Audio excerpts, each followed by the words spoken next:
नमस्कार दोस्तों, स्वागत है आप सभी का आपके अपने YouTube channel GK search engine पर।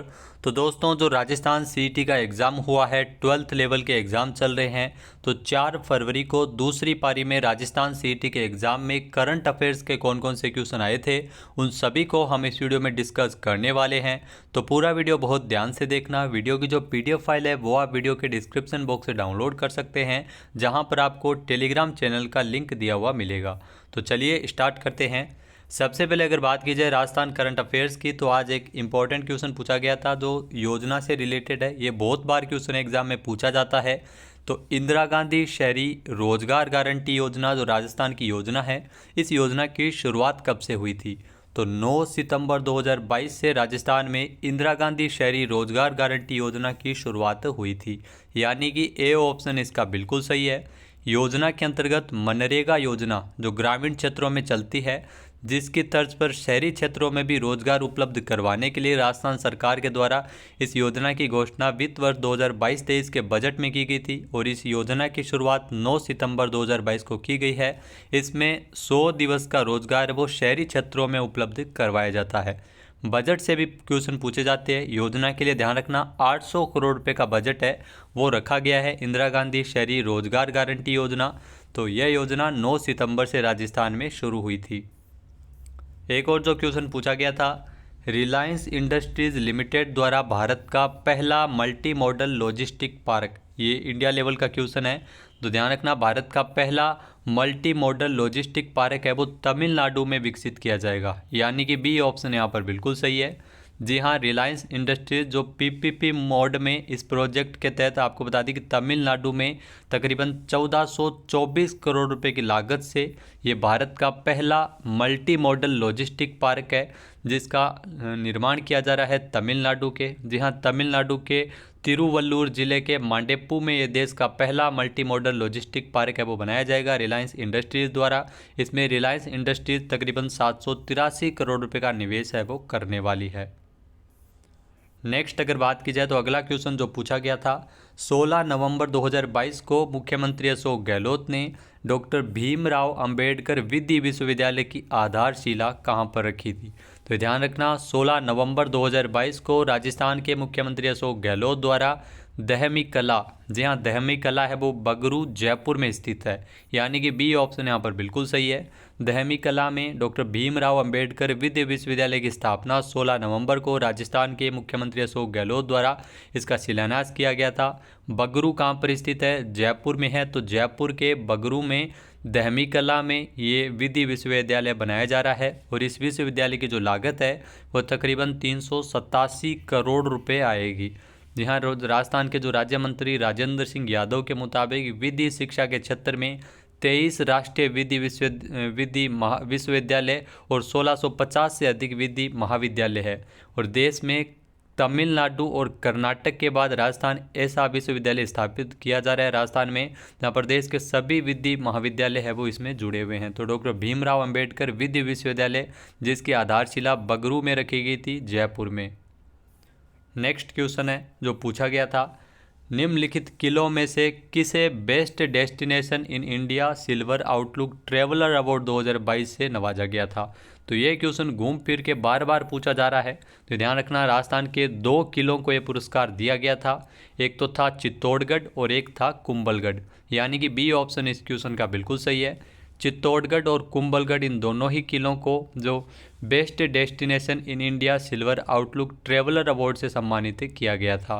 तो ये पुरस्कार केंद्रीय पर्यटन एवं संस्कृति मंत्री जी किशन रेड्डी के द्वारा नई दिल्ली में दिया गया था और राज्य सरकार की ओर से पर्यटन विभाग के जो सहायक निदेशक है CP यादव ने यह पुरस्कार ग्रहण किया था। तो ये पर्यटन स्थलों को उनकी खूबियों के कारण कई अवार्ड है वो मिल चुके हैं। तो कुंभलगढ़ और चित्तौड़गढ़ इन दोनों किलों को यह पुरस्कार दिया गया था। इसके अलावा एक और जो क्वेश्चन पूछा गया था जो नेशनल लेवल इंटरनेशनल लेवल का था, 2024 के ग्रीष्मकालीन ओलंपिक खेलों की मेज़बानी कौन करेगा? तो बहुत ही चर्चित क्वेश्चन है। तो आप सभी को पता है पेरिस में इन खेलों की मेज़बानी की जाएगी, यानी कि ए ऑप्शन इसका बिल्कुल सही है। 2024 और 2028 के ओलंपिक खेलों की मेज़बानी के लिए ऐलान किया जा चुका है। जी हाँ, 2024 के ग्रीष्मकालीन ओलंपिक खेलों की मेज़बानी है वो पेरिस को मिली थी और 2028 के जो ओलंपिक खेल है वो अमेरिकी शहर लॉस एंजलिस में खेले जाएंगे। तो 2024 और 28 के लिए इनकी घोषणा भी कर दी गई है। तो पेरिस में 2024 के ग्रीष्मकालीन ओलंपिक खेलों का आयोजन है वो पेरिस में किया जाएगा। उसके अलावा जो एक और क्वेश्चन पूछा गया था, राजस्थान के प्रथम लोकायुक्त। जी हाँ, लोकायुक्त से लगातार 2 इस शिफ्ट में अलग अलग हिसाब से क्वेश्चन पूछे गए हैं। पहले पूछा गया था लोकायुक्त की स्थापना, राजस्थान में प्रथम लोकायुक्त का जो पद है वो कब सर्जित हुआ था, 1973 में। अब पूछा गया है राजस्थान के प्रथम लोकायुक्त कौन थे, तो ID दुआ है वो राजस्थान के प्रथम लोकायुक्त थे, यानी कि डी ऑप्शन इसका बिल्कुल सही है। वर्तमान में कौन है, तो वर्तमान में आप सभी को पता है तो राजस्थान के लोकायुक्त है जो 13वें लोकायुक्त बनाए गए थे PK लोहरा। ध्यान रखना, प्रताप कृष्ण लोहरा है वो राजस्थान के ये 13वें लोकायुक्त बने थे जो वर्तमान में लोकायुक्त है। लोकायुक्त का कार्यकाल 5 वर्ष तक के लिए होता है, ये भी पूछा जा सकता है। राजस्थान में लोकायुक्त की स्थापना 1973 में हुई थी। जी हाँ, और राजस्थान में जो ID दुआ जो पहले लोकायुक्त थे, लेकिन 13वें लोकायुक्त PK लोहरा से पहले कौन थे, तो SS कोठारी है वो इससे पहले लोकायुक्त बने थे। नेक्स्ट अगर बात की जाए तो अगला क्वेश्चन पूछा गया था, फेमिना मिस इंडिया 2022 प्रतियोगिता में कौन सी प्रतियोगी फर्स्ट रनर अप रही थी। तो ये ध्यान रखना, फेमिना मिस इंडिया का खिताब तो जीता था सिनी शेट्टी ने, वहीं फर्स्ट रनर अप पर रही थी रूबल शेखावत, यानी कि C ऑप्शन इसका बिल्कुल सही है। अब रूबल शेखावत की अगर बात की जाए तो इनका संबंध है वो राजस्थान के जयपुर से है। तो ये क्वेश्चन आपके लिए इसलिए महत्वपूर्ण हो गया क्योंकि रूबल शेखावत है वो राजस्थान के जयपुर ज़िले से संबंधित है। तो ये फेमिना मिस इंडिया में फर्स्ट रनर अप में रही थी। वहीं अगर बात की जाए फेमिना मिस इंडिया का, तो फेमिना मिस इंडिया 2022 का खिताब सिनी शेट्टी ने जीता था, लेकिन आपको ध्यान रखना है फर्स्ट रनर अप रही थी राजस्थान के जयपुर की रूबल शेखावत। नेक्स्ट अगर बात की जाए तो अगला क्वेश्चन जो पूछा गया था योजना से ही रिलेटेड है। राजस्थान शुभ शक्ति योजना का लाभान्वित समूह है। जी हाँ, राजस्थान शुभ शक्ति योजना का लाभ है वो किसे मिलता है, तो इसमें श्रमिक परिवार की लड़कियां और महिलाएं इससे लाभान्वित होती है, यानी कि C ऑप्शन इसका बिल्कुल सही है। राजस्थान की महत्वाकांक्षी योजना है शुभ शक्ति योजना, जिसमें जो आर्थिक रूप से कमज़ोर वर्ग की जो बेटियों की शिक्षा एवं शादी के लिए सरकार के द्वारा 55,000 रुपये की वित्तीय सहायता राशि इसमें दी जाती है। तो इसमें लाभान्वित जो समूह है, लाभान्वित वर्ग है वो श्रमिक परिवार की लड़कियां और महिलाएं इसमें लाभान्वित होती है।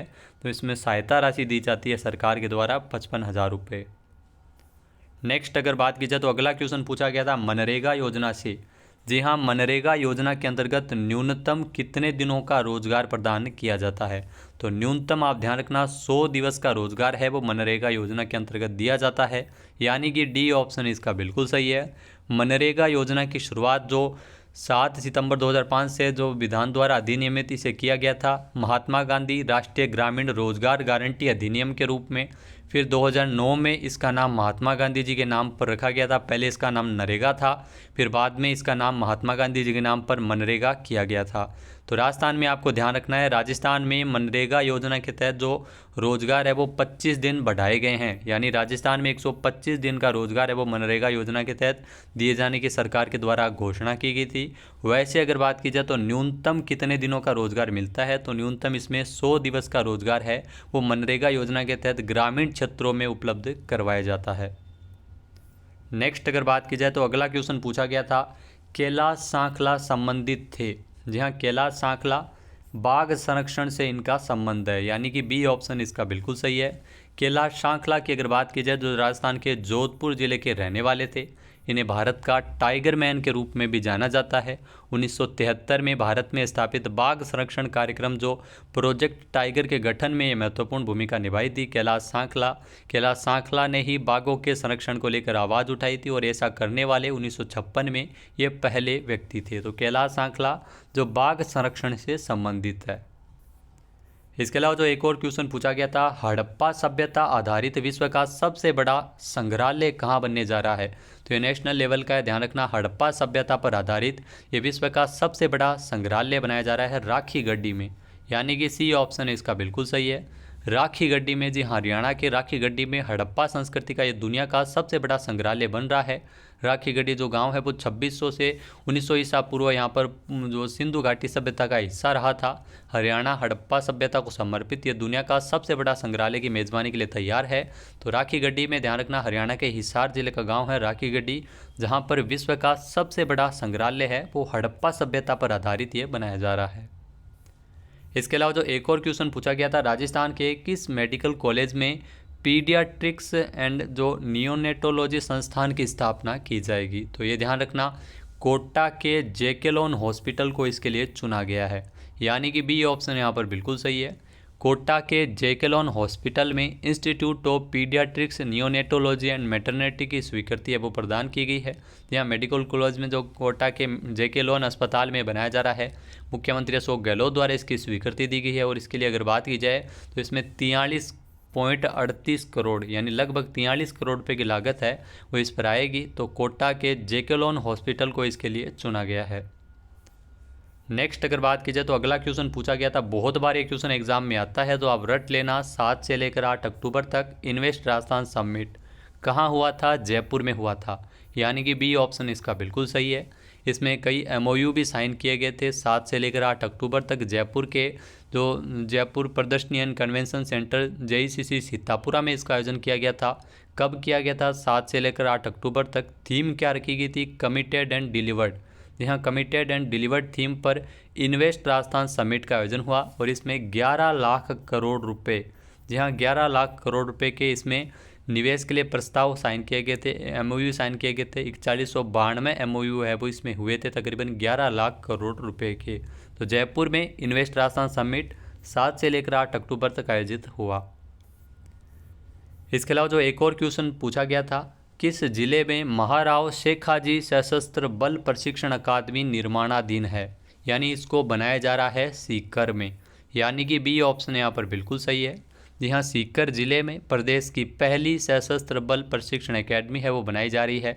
यहाँ इसके लिए 31 करोड़ रुपए का जो संशोधित बजट है वो मंजूरी किया गया है। तो ये पहले भाजपा सरकार के जो कार्यकाल में 21 करोड़ रुपये इसका बजट रखा गया था, अब बढ़ा के 31 करोड़ रुपये इसका किया गया है।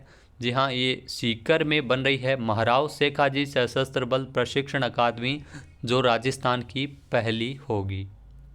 तो दोस्तों, इसके अलावा जो आप देख सकते हैं कि जो क्वेश्चन पूछे गए थे तो हमारी PDF डाली गई थी, जैसे India silver outlook traveller award जो बेस्ट दुर्ग को मिला था, चित्तौड़गढ़ कुंभलगढ़। इसके अलावा जो योजना है राजस्थान की इंदिरा गांधी शहरी रोजगार गारंटी योजना, इससे रिलेटेड भी क्वेश्चन आया था। रूबल शेखावत, जैसे फर्स्ट रनर अप का खिताब रूबल शेखावत को मिला था जो जयपुर ज़िले से संबंधित है, तो ये भी क्वेश्चन है वो इसमें पूछा गया था। तो कई और सारे जो क्वेश्चन है वो अलग अलग आए हैं। तो वीडियो आपको कैसा लगा हमें कमेंट बॉक्स में ज़रूर बताइएगा। चैनल पर नए हैं, सब्सक्राइब नहीं किया है तो अभी सब्सक्राइब बटन पर क्लिक करें। मिलते हैं नेक्स्ट एनालाइज में, तब तक के लिए धन्यवाद। जय हिंद, जय भारत, जय राजस्थान।